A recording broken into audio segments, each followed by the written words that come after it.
大家好，我是小鹅。今天分享一下豆芽特别好吃的新做法。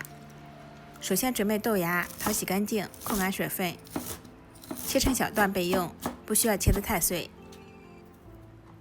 加1小勺盐，腌5分钟，杀下水分。红薯粉条用开水泡软，切成小段备用。杀好水分的豆芽，攥干水分。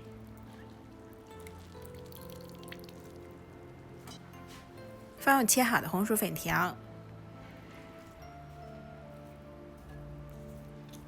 加一点点葱花、黄豆酱、生抽、蚝油、13香。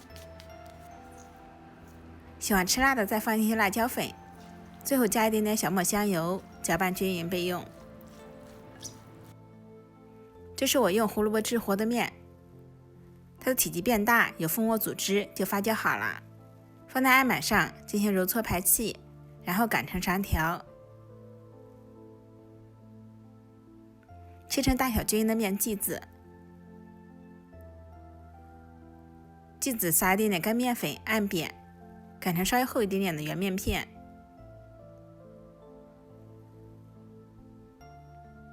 放上馅料进行收口。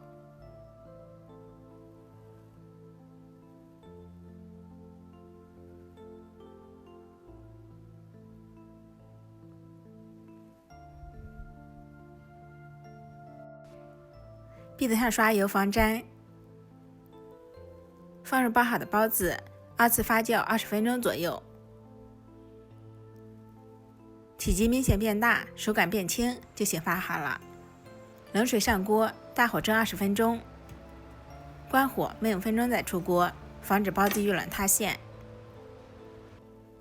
松软可口、香辣过瘾的豆芽包就做好了，冷冻保存1个月也不会坏，早餐加热吃很方便。